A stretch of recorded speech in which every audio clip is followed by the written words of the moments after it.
bahwa kondisi perbaikan dalam pemulihan, jadi kondisi di mana mereka mendapatkan pengobatan medikamentosa, terus mereka mendapatkan pendekatan psikologi untuk terapi perilaku, ini akan membantu mereka untuk mengelola atau menghindari dari ketika adanya suara-suara halusinasi tadi.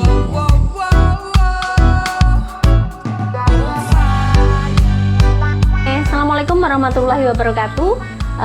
Selamat sore, salam sejahtera untuk kita semua. Ketemu lagi dengan saya, Siwi, psikolog rehabilitasi jiwa dan Naksa Tirto Jiwo dari Kabupaten Purworejo, Jawa Tengah, Indonesia. Oke, kali ini di sore ini sore yang cerah ya, jadi tidak hujan. Hari ini matahari bersinar cukup terang ya. Jadi jam-jam segini adalah waktu-waktu dari teman-teman ini selesai berkegiatan, makan sore, sholat asar, dan sore ini seperti sore-sore yang lain ada kegiatan-kegiatan yang dilaksanakan untuk mengisi waktu menuju nanti waktu sholat maghrib gitu ya. Jadi tonton terus acara ini, jangan lupa subscribe, like, dan share ya dari tayangan-tayangan kami untuk Anda bisa mengikuti dan mengetahui kegiatan-kegiatan rehabilitasi. Oke, sore ini saya akan mengajak teman-teman untuk mengetahui tentang apa yang dialami oleh rekan-rekan ODGJ. Jadi salah satunya adalah tentang halusinasi. Jadi halusinasi ini merupakan pencerapan tanpa adanya rangsang terhadap panca indera ya, atau persepsi dari seseorang tanpa ada rangsangan sensori dari luar ya. Jadi secara mudah adalah subjek merasa adanya satu suara atau mungkin satu rasa yang sebetulnya tidak ada, itu ya. Jadi biasanya ini terjadi selain pada ODGJ, bisa pada kondisi-kondisi di luar itu ya.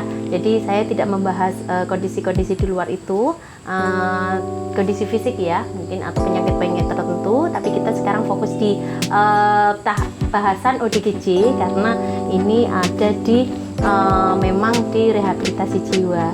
Oke ya. Jadi di rehabilitasi jiwa ini beberapa pasien yang mengalami halusinasi ini banyak, dan apa yang mereka rasakan itu juga bervariasi gitu ya.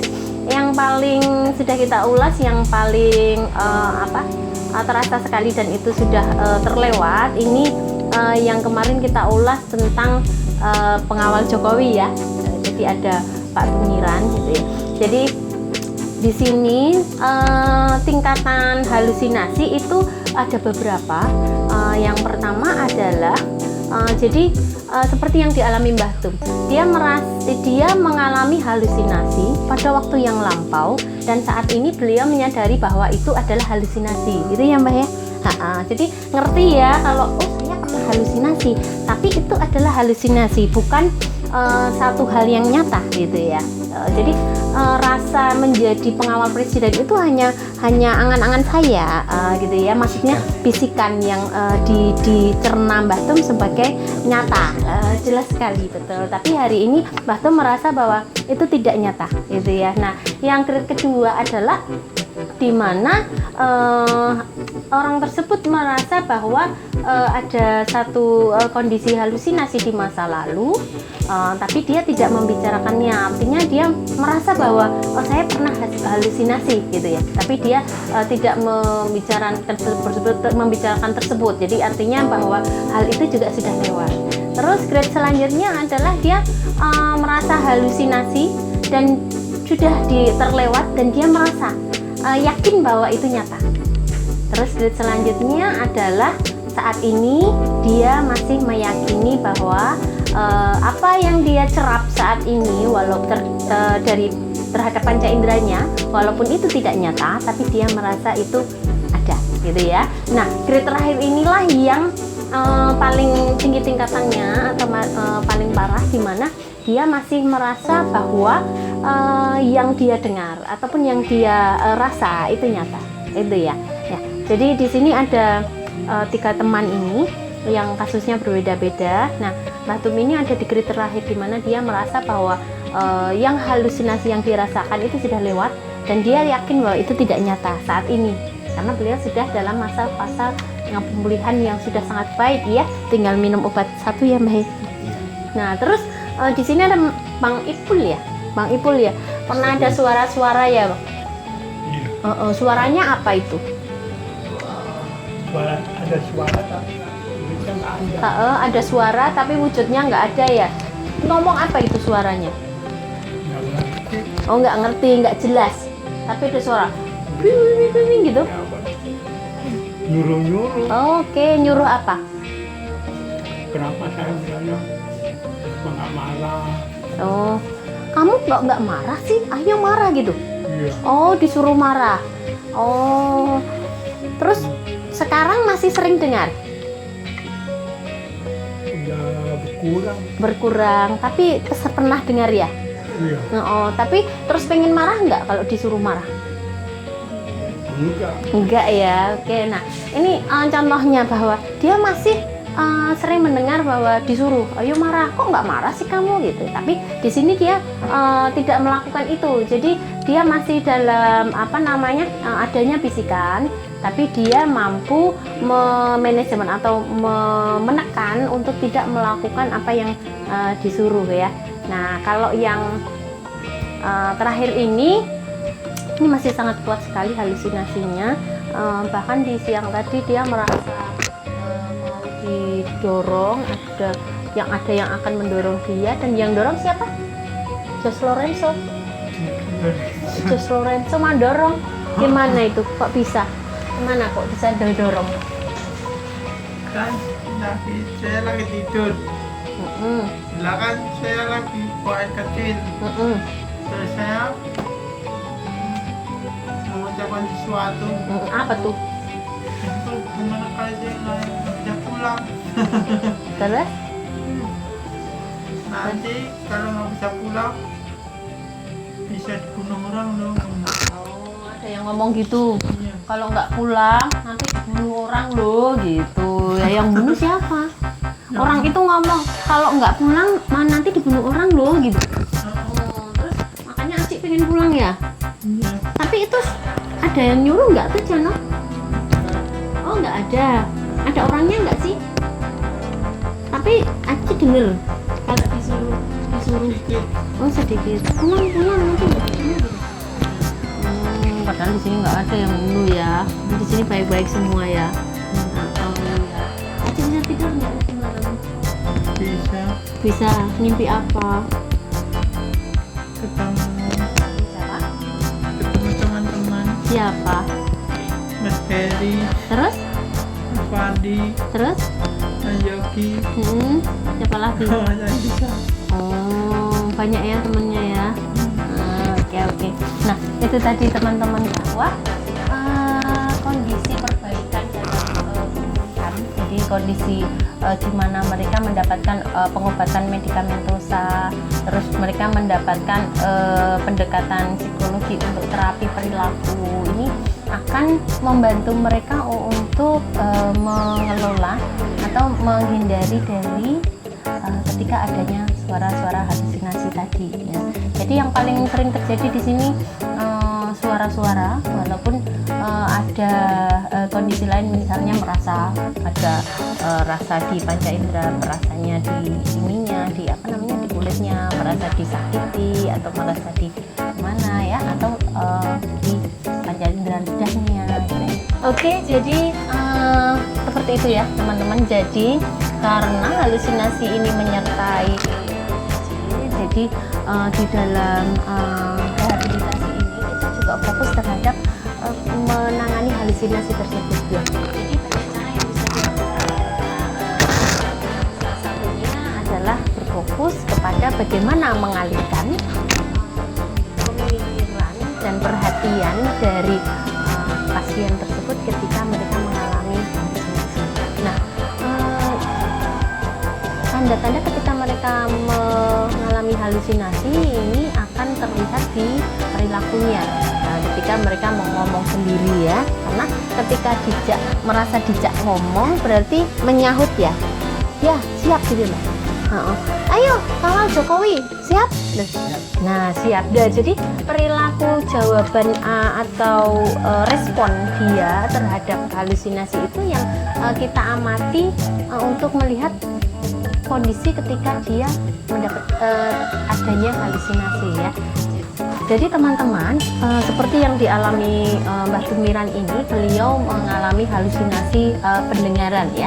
Jadi halusinasi ada yang mengena ke panca indera itu beberapa macam. Ada halusinasi visual atau dia melihat sesuatu, halusinasi pendengaran dia mendengar sesuatu, halusinasi pengecapan dia merasakan sesuatu seperti yang dimakan ya. Halusinasi penciuman seperti saya bau sesuatu padahal tidak ada. Terus halusinasi taktil atau halusinasi merasa di permukaan kulitnya. Nah, Mbah Tum ini merasa bahwa ada yang berbicara kepada beliau dan respon beliau terhadap halusinasi itu yang kita lihat sebagai gejala di mana dia mengalami halusinasi. Jadi ketika disuruh untuk mengawal presiden, terus ya itu ya Mbah. Jadi bisa cerita Mbah dulu gimana ketika disuruh begini di pertama kan suara laki-laki atau suara perempuan? Suara laki-laki. Ayo kawal Pak Jokowi siap gitu aja, langsung lari gitu, walaupun dicegah tetap lari aja. Pokoknya harus menjalankan gitu ya. Posisinya harus siap. Setelah berdiri itu begini, berdiri begini, berdiri begini. Ini dari jam 8 sampai jam 12, kita dari jam 1 sampai jam 4 itu selama 3 hari berturut-turut. Capek nggak? Capek, tapi nggak berani. Seneng Nggak berani membantah, tapi Harus seneng siap. karena menjalankan gitu ya. Oke ya. Jadi masih mendengar lama-lama tidak mendengar ya, karena udah minum obat ya. Oke, silahkan duduk Mbak. Kalau Bang Iful apa tadi? Merasa jadi Mel Sandi? Enggak, Merasanya gimana? dia punya lagu judulnya Halusinasi. Oh, Mel Sandi punya lagunya halusinasi. Dia nyanyinya coba. Lagunya Halusinasi. Tapi senang dengerin Mel Sandi. belum dengar. Oh, belum denger. Bener nggak ada lagunya? Ininya doang. Oh di koran. Oke. Oh halusinasi Mas Sandi. Tapi Bang Ibul pernah halusinasi ya. Jadi pernah merasa ada suara suruh marah gitu ya tadi ya. Tapi kalau sekarang tahu nggak kalau itu nggak bener? Iya, Tapi masih sering denger. enggak. Sekarang nggak. Oh sudah lama ya. Oke ya. Aci. Iya, Aci sok denger apa aja. Akhir ini.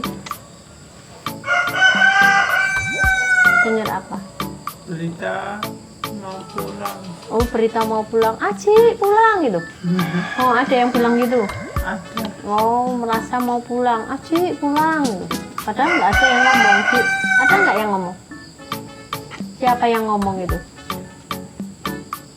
Tapi ada yang ngomong ya. Ini masih kuat sekali ya. Jadi di rehabilitasi ini kita berupaya untuk menangani halusinasi ini dengan fokus kepada pengalihan ya. Artinya ketika ada gambaran atau kita observasi itu terlihat bahwa dia mengalami halusinasi, kita lakukan pengalihan ya. Misalnya melihat TV, mendengar, ada radio nggak di sini ya Mbak? Enggak ya? Nggak ya, melihat TV, terus berkebun atau juga berzikir setelah sholat, terus ayat baca gitu, atau bersenandung bernyanyi. Nah untuk acara nyanyi ini nanti kita bisa lihat di sesi lain ya, dimana teman-teman ini karena sering kita arahkan untuk ketika ada halusinasi mereka menyanyi, jadi mereka punya hobi menyanyi. Kadang-kadang kita lakukan juga untuk lomba menyanyi, siapa yang menang yang bagus akan mendapatkan hadiah ya. Jadi intinya adalah ketika ada orang dengan ODGJ dan dia dalam kondisi halusinasi, kita alihkan kondisinya supaya dia tidak fokus terhadap halusinasinya ya. Jadi bisa dengan mengajak dia bercerita, terus dia disuruh membaca yang keras.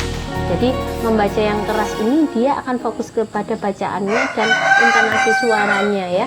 Juga bisa mendengarkan lagu ya. Kemarin saya sampaikan bahwa ketika Aji ini gelisah ya.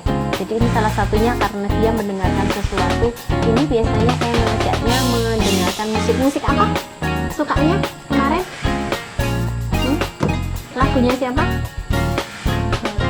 Ariel. Dia senang banget lagunya Ariel. Jadi sampai kita ulang-ulang lagunya berganti-ganti Ariel karena dia suka Ariel ya. Jadi kondisinya masih seperti ini. Ketika kita mengajaknya untuk mendengarkan musik, ini sebagai salah satu cara untuk kita pengalihan ya. Diharapkan dengan terapi pengalihan ini rentang fokus terhadap halusinasinya akan menjadi semakin terlihat ya. Jadi saya sampaikan di sini ketika Anda masih dalam kondisi menemani atau berada di samping orang-orang yang ODGJ, terus dia dalam kondisi halusinasi, dalam akal kita, dalam logika berpikir kita, memang kita tidak akan pernah bisa memahami. Tapi paling enggak kita membantu mereka untuk bisa melalui prosesnya untuk menjadi sembuh ya, dengan membantu mereka untuk mengalihkan dari halusinasi tersebut. Caranya bisa diajak nonton TV, diajak membaca dengan keras, mendengarkan musik, atau melakukan kegiatan fisik ya. Jadi kalau kondisinya bagus seperti Aji ini, ketika dia halusinasi langsung dia diajak nyanyi, atau di lain waktu sudah nyanyi ya, di lain waktu dia akan diajak ayo lompat-lompat gitu ya. Jadi kondisi itu akan membantu dia untuk mengalihkan dari halusinasinya. Oke, jadi tetap semangat teman-teman. Jika Anda masih dalam kondisi menjadi orang-orang yang mendampingi keluarga atau tetangga atau siapapun sahabat Anda, tetap semangat, tetap berharap baik, tetap optimis, dan jaga hati kalian untuk tetap kuat sehingga Anda bisa mendampingi dengan baik. Artinya perlu orang yang sehat, orang yang terjaga untuk mendampingi teman-teman dalam fase penyembuhan ini. Oke, itu saja dari saya. Jangan lupa tonton terus tayangan-tayangan kami. Nanti akan ada pembahasan-pembahasan tentang hal-hal yang lain yang berkaitan dengan kejiwaan. Oke, terima kasih atas perhatiannya.